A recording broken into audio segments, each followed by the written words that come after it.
to another episode of Becoming a Techno Wizard. And today we're going to continue this series, of course, on my newsletter. Almost done with this, so pretty much just pushing through.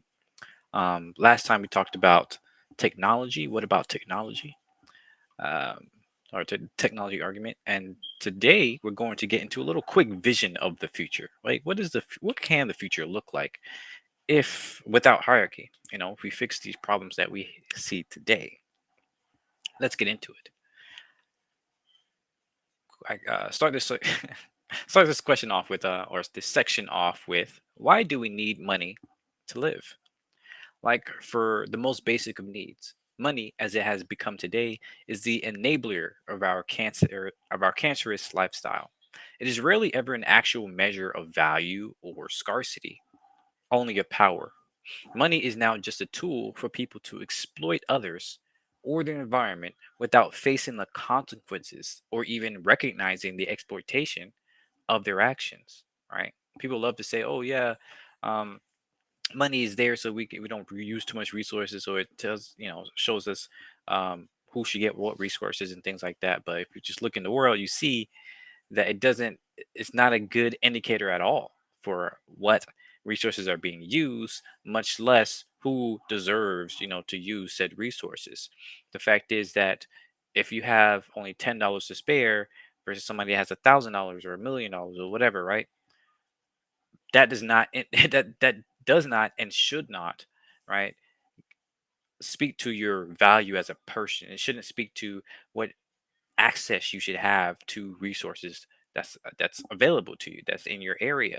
The fact that we block people, right, we disallow people and projects from happening just because of this monetary value that doesn't do what it says it's supposed to do. We should really look at what would it look like without it. So let's imagine a future where money and every other tool of hierarchy is no longer a staple. I'm not much of a storyteller, despite how much I read and write, but I hope you get the gist of what I'm trying to communicate. And I've been getting a little better at this. I've written two stories so far, that are like anarchistic, solar punk vibes. So I'm probably going to share that in future videos. Trying to get better with that because I think it is powerful. Anyways, we can use a combination of technological advancements and ancient permaculture practices to provide enough resources for every single human on this planet without driving every other animal and thus ourselves to extinction. You may not be able to get any and every food or product at every day of the year, but you can enjoy a steady, why did I separate it like that? But you can enjoy a steady, diverse, and more enriching supply of foods and products year round. Furthermore, because being rooted in one spot for too long is not really a great strategy for long term survival, and because borders will be abolished and private land no longer a thing, people can and will be able to travel more regularly. More people will thus be able to appreciate different cultures and different products or foods those cultures and climates create. The idea that we should make the world come to us is extremely arrogant and unsustainable. As much as I love them, we are not trees. We are built to move, and thus those that can't move as much can now use all kinds of vehicles to move or enjoy the feeling via virtual reality. Speaking of, well, before I even get into that, I just want to touch on this some more too, because I thought about this a lot. Right, this is very simplified version of what I'm thinking about. Like, this is why I really want to get better at writing stories, or because I have so many ideas for how you can really show how this world works. Right, I'm not going to go too much into it right now, but suffice to say, some of these ideas, for instance, like food production is a major thing, right?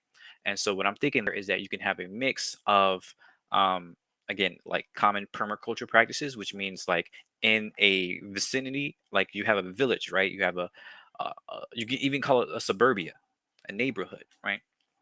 And around that area, you have uh, a mixture of forest and farmlands, right? Where you can grow the resources that this community, this village, this neighborhood, this suburbia, whatever you want to call it, eats on that basis. So instead of that, the people in this little local area buying food that has been imported from across the world and which in self utilize a huge amount of resources and exploitation and waste instead is being grown locally, right? And so it vastly reduces the amount of waste that happens in that area and vastly reduces the amount of effort and energy and resources, quite frankly, that goes into growing said foods. That does mean, once again, that your food options are somewhat limited, right? You can't eat things that can only be grown halfway around the world all the time. But because we still live in a world where you can send foods from one place to another around the world, it's still possible to get those foods. It's just not going to be as much. And that's super important, right? People are going to say, oh, well, that's not what people want. People want whatever the environment enables. That's what people don't realize. That people love to say, oh, we can't live that sort of life because nobody's gonna want to live that life. Nobody, people want to be on, get things on demand, to get everything they want. Yeah, because that's what our environment enables. That's what our minds see is possible in the world, and so we think that's what we uh, desire, right? We see this all the time. Your desires are highly impacted by what is being sold to you, right? Once we remove that, yes, there is going to be a time when people are going to be like, I missed that time or I want this stuff. But that is going to quickly go down because we adapt, right? We adapt to our new environment, especially when we begin to see the benefits of living in that environment, such as better tasting food, such as knowing where your food comes from, such as knowing the people who produce your food. Right? All this stuff creates a better sense of community in which we can find more value in. So instead of people, only ever caring about food when it's exotic or, when you can get a whole bunch, people are going to care about the fact that, hey, your neighbor, your best friend made this crop, made this corn, right? Your other friend, made these beets. Your mom made this chicken, right? They raised it in their backyard, right? You're gonna feel this. There's a feeling of fulfillment there, right? There's a feeling of, wow, I know exactly who did this. I know how much work they put into it. I helped them at some points, right? And so that feeling is deeply, deeply undervalued in our current society. But is a deep aspect of who we are as humans because that's how we evolved for hundreds of thousands of years, right? So it's still in our brains, it's still there. And it's the key part of why many of us feel so unfulfilled with the things that we eat and the things that we consume otherwise, right? Outside of food. So, yeah, that's a huge part of this, right? Imagine food production that is local, right? For anything that's missing that you really need, like key proteins or some types of legumes or whatever, right? That you can't get locally for whatever reason, you can still import that, but it's being imported on a need by on a need basis, not on a, oh, we're going to buy as much as we possibly can consume and then some and then waste half of it, right? No, you're only going to get imported what you actually need, right? um and that import, right, can happen as a trade, right, as a sort of bartering, right? Or even if you do use a currency system, right? Which I don't actually think money itself is evil. I think how we overuse it is evil, right? As a form of hierarchy, as a form of manipulation, as a form of exploitation. We can still use a local currency system. We say I have this amount of dollars and I want to get this amount of food from this other place, but that can only go through if that other place also is like, yeah, I have some extra food to give you. You can't go and exploit it. You can't just be like, oh, yeah, you're going to take this money. Because that's basically what we do with quote unquote third world countries. You're going to take this money because you need it, right? And because I make you we make this place a cash crop, a cash cow, right? Who can only make this certain type of crop like corn, and therefore they can't even feed themselves. So they literally need our money in order for them to get other foods outside of the corn that we say they need to grow. Right. This is why the current way we use money is like in a form of imperialism.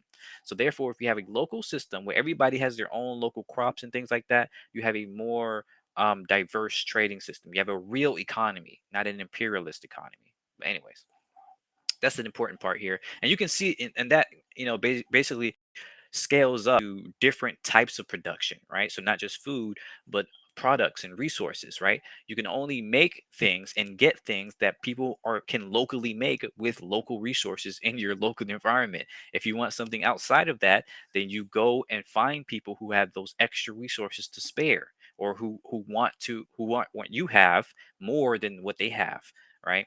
And therefore you can make those sorts of trades and things like that. um, Furthermore, we can build I might get into, so I'll wait.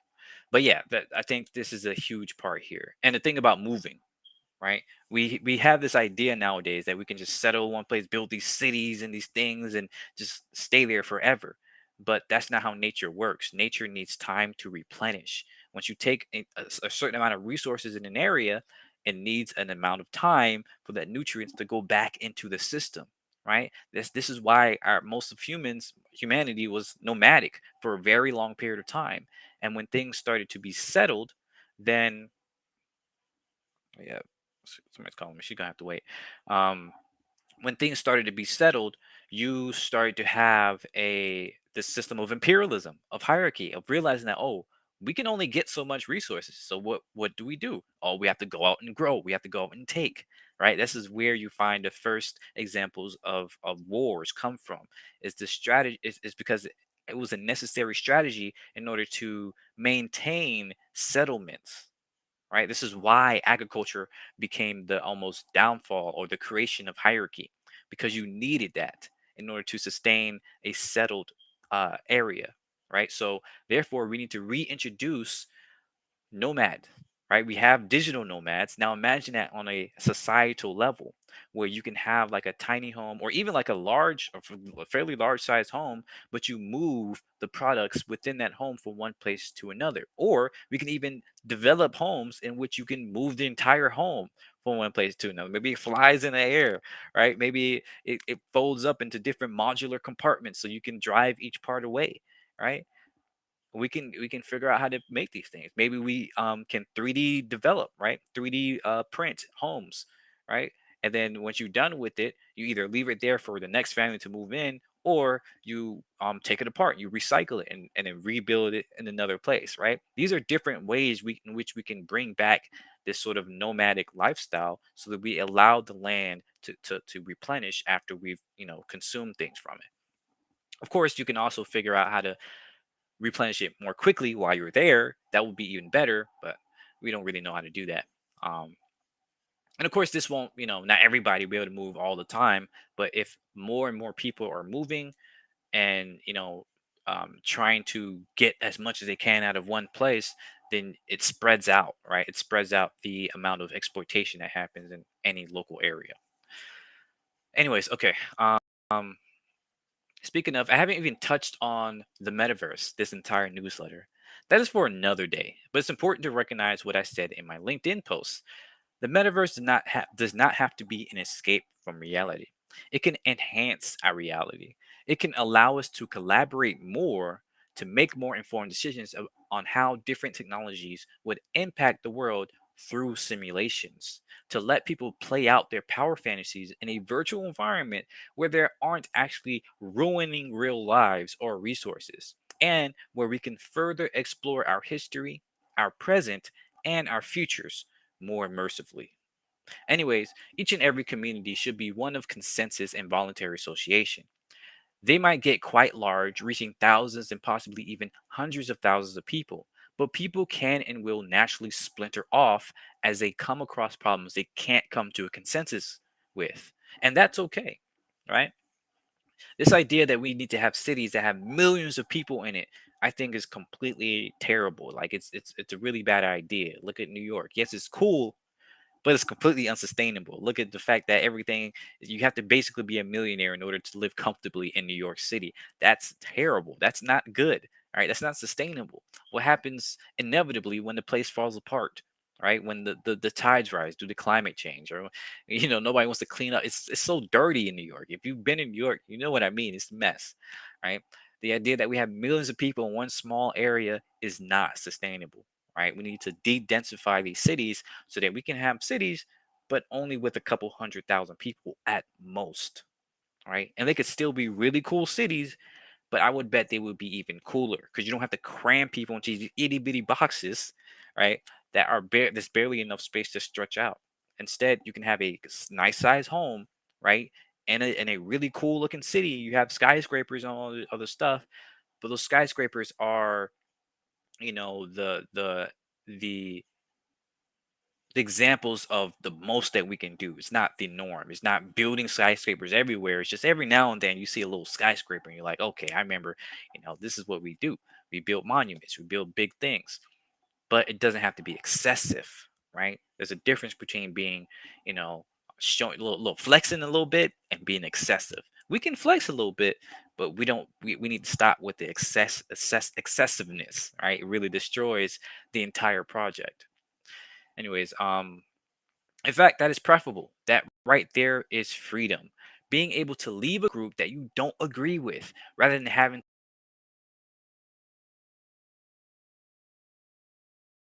it's what it means to be free. Oh, goodness. I don't know why Restream is doing this nowadays, man. It's been messing with the connections. But yeah, and we see this now. Look at the whole Roe versus Wade thing. It's extremely topical, right? The fact that we literally cannot move unless you have a bunch of money, right? It's terrible. And the only thing people do is protest. You know, I'm sorry. I don't think protesting is the best. I'm not gonna get too much into it, but I would rather be able to live in a environment, live in a different environment where I say, okay, in this place we have abortion, we have this, we have that, and the other, right? And the people in this environment all agree that we do this, right? This is what we want, right? The fact that in entirety of America we have these federal laws that all 300 million of us have to, abide by, even though half, if not more than half, don't actually agree with these laws is completely insane, right? It doesn't make goddamn sense. And people say states law, state. Well, you don't even have a say in your state's laws because even the states have a couple million people who you don't agree with. And there's no way you can come to a consensus because you're completely opposite sides, or you're not even able to talk to each other. You don't even know who's living in your state. There's no way you'll be able to meet everybody there. It's completely unsustainable. It doesn't really make sense. This is why nations fall. This is why empires fall. It's because it cracks together from the inside out. And then anybody that comes from the outside is just hammering on those fracture points. And then boom, the whole thing falls apart. It happens every single time in history. This is why I had that whole chapter above. So yeah, this idea that we have to, be forced to live with people who we don't agree with at all, it doesn't work. Doesn't work. The best thing about being a human is being able to choose who you agree with. Okay, you, I can rock with you. You, nah. You can live in a different area, and that's fine, right? That's fine. Maybe one day you might be able to live with them or not, but that should be okay. But the fact that we can't do that today builds way more problems than it solves. The minute we put the needs of the community above the needs of the individual, we've gone too far because the community is just a bunch of people. Therefore, its needs are really the needs of the individuals. The minute you begin to justify certain needs over others, what you're actually doing is elevating certain people's needs over others. And thus, it requires the threat of violence, at least the threat of violence, if not violence itself, to force those people to act against their interests and values. In a society without hierarchy, there is no incentive or even a reason for war. Egalitarian societies only ever go to war to free people who have been enslaved by non egalitarian societies. Pretty much all of the evidence for the earliest wars point to hierarchical societies raiding other societies for their resources. Battles due to a large scale disagreements about things like vengeance or wrongdoings or some other non resource driven purpose are extremely rare in the archaeological record in egalitarian societies. And they are just that, single time battles, not prolonged engagements involving entire societies over many years, right? Any battle you see from an egalitarian society in pre-colonial or prehistory or prehistoric times, even though I hate that term, it was like a spat. right? Was like somebody, abused my daughter, and now I'm gonna go, fight their family, right? And that's okay. That makes sense, right? Is it okay? Okay, maybe not, maybe whatever, but it makes sense. And then it ends there. That's it, right? You fight. Maybe some people die. Is that great? No, but that's it. That's where it ends. It doesn't escalate beyond and involve the both societies feuding forever and ever. No, that's not how it works. You don't have those feuds. It's not sustainable. It's not meaningful. Nobody nobody wants that. And so it doesn't happen. It only happens when you have this identity tied to an entire group and you say, "Oh, this group, we're always going to be battling with that one." And it just doesn't make sense. Anyways, violence won't just go away. This is not some utopian pipe dream, but it certainly won't be monopolized by people in power to keep everyone else from taking that power back. And it won't be industrialized to feed the imperialist or religious fervor of narcissists who want to impose their view of the world on others.